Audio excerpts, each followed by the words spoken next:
What's up, family? Andre here. On today's episode, we are going to discuss a underutilized source of information, and that would be the economic reports that are put out by several governmental agencies on a regular basis. These economic reports contain valuable information and insight to the overall state of the economy, and every investor should know this information that is contained in these economic reports, as it has a major impact on you and your money. Before we get started, please don't forget to smash that like button, hit the subscriber button, as well as the bell next to it to get updated weekly content from this channel. It is widely accepted that company and industry-specific information is key for investors to determine where and how to invest. But one area that is also critical to understand is the state of the overall economy. For example, a luxury retailer such as Tiffany, where much of their success is based upon consumer spending, may not do very well in a recession. If you have the economic reports that give a preview of a recession that is coming, it allows you to develop an investment strategy that can allow you to cycle out of retailers that are solely dependent on consumer spending. These economic indicators provide an overall state of the economy and whether the economy is in a contraction or expansion state. These are not very sexy reports or information.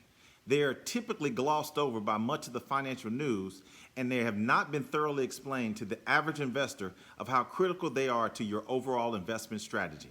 Many of these economic indicators are released on a weekly or monthly basis by governmental agencies and provide overall information that can be a preview to what's to come in terms of the overall state of the economy. So we're going to take a look at the 10 most important economic reports that are critical to your overall investment strategy and give you a preview of the overall state of the economy.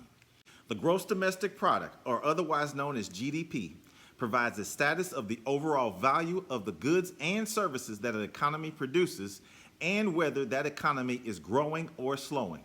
This report is sent out by the Department of Commerce. It looks at GDP on a quarterly basis and breaks it down in terms of changes in several key categories: consumer spending, business investment, government spending, and the impact of foreign trade. The Department of Commerce puts out 3 versions of this report. One is a first preview or estimate, and that's based upon assumptions of past history related to GDP. Then they put out a revised version as more data comes in about the economy. And then finally, they put out the third and final report, which can give you an overall status of where the economy is and where it potentially is headed. The Department of Labor puts out a monthly report regarding employment. This report includes the number of jobs that were created in the previous month by the private sector, the government, as well as specific industries.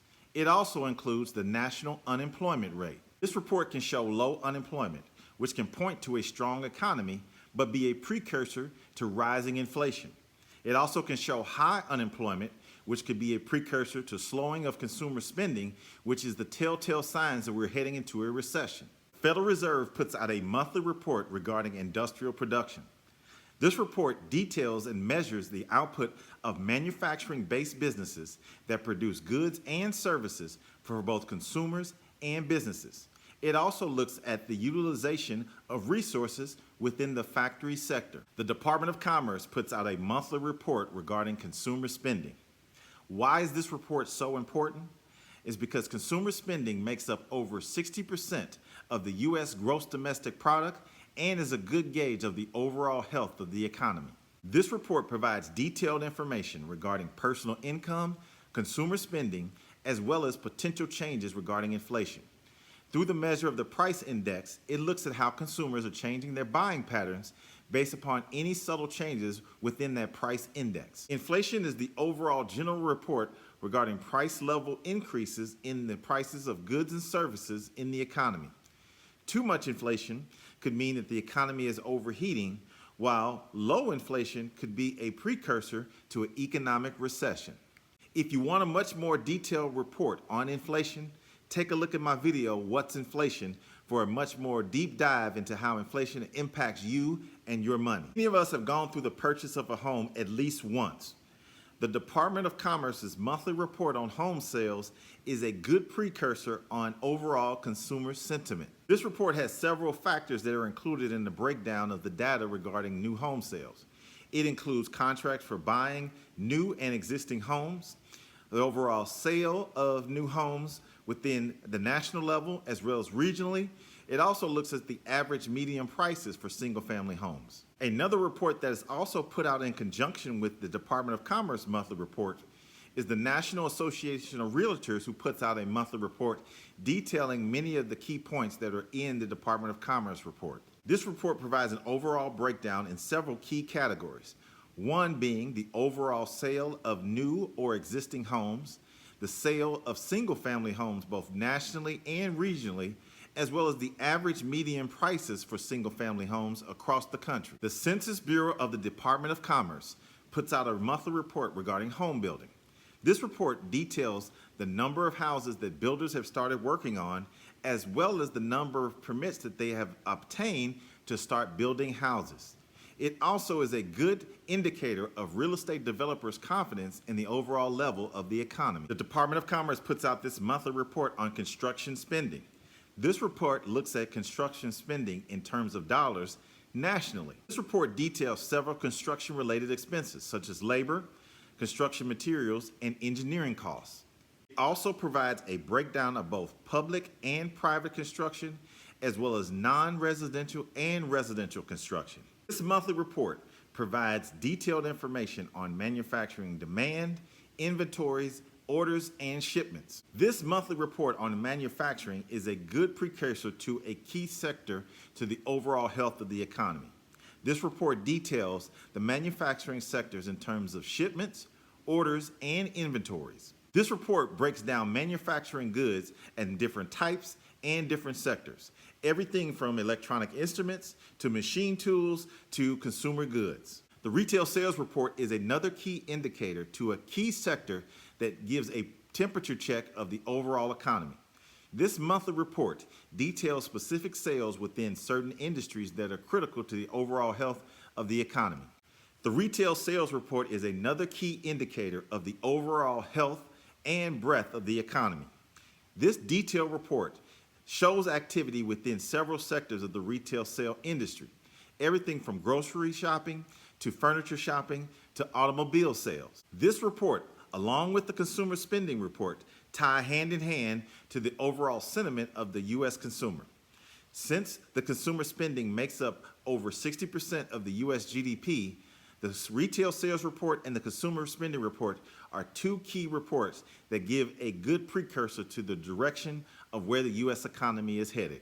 The retail sales report comes out on a monthly basis, but there is one month in particular that is of keen interest to those following the overall state of the economy, as well as to investors who are looking for a precursor to where the economy is headed.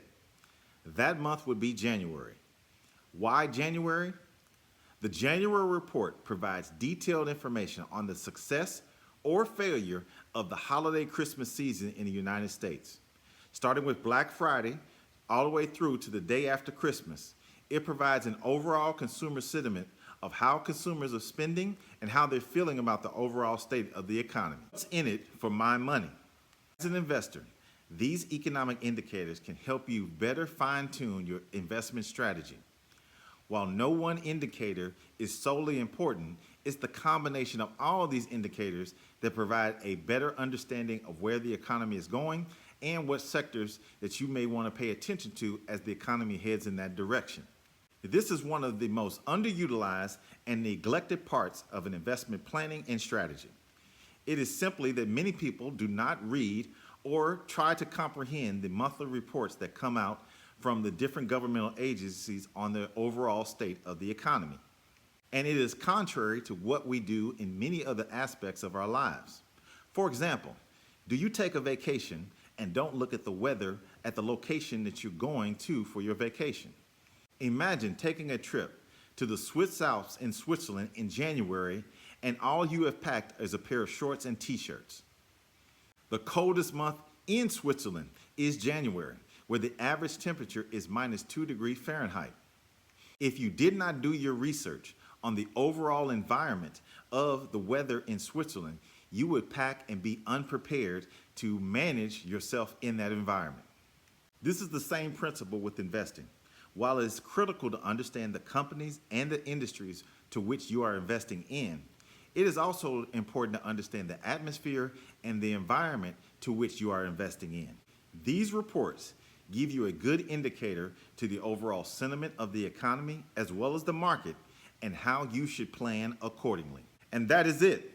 Hopefully now you have a better understanding of the 10 economic reports and how they can impact many of your investment decisions and otherwise be able to impact you and your money. But before you go, please don't forget to smash that like button, hit the subscriber button as well as the bell next to it to get updated weekly content. Thank you for tuning in.